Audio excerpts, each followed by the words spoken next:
प्रसंग हो तो संकोच करने का नहीं होता है। सखियां कुछ तो होनी चाहिए। सीता जी की सखियां कहाँ गई? सब ठंडी मना रहे हैं।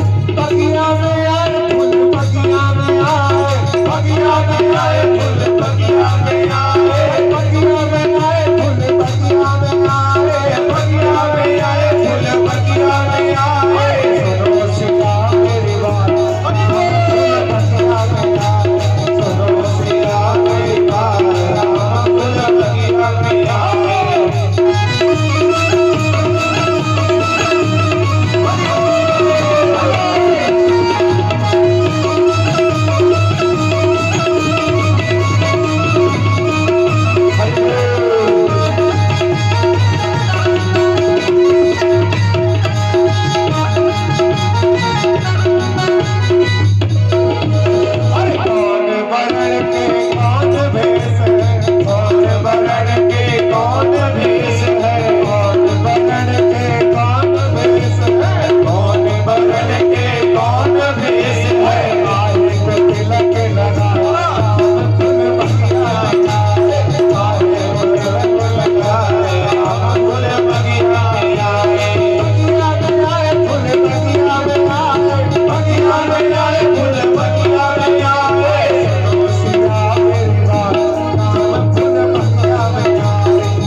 जय।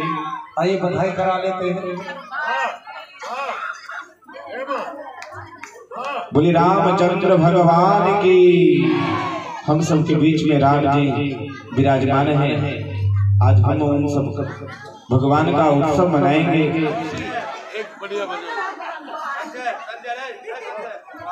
और राम जी की अद्भुत व्यवस्था, जन्मोत्सव का भाव कितना सुंदर है कि जब तक भक्ति और भगवान का संबंध नहीं जुड़ेगा तब तक हमें भगवान की प्राप्ति नहीं हो सकती है।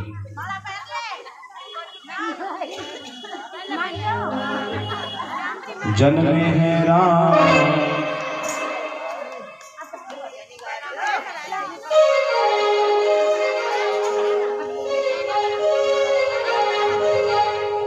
जन्मे हैं।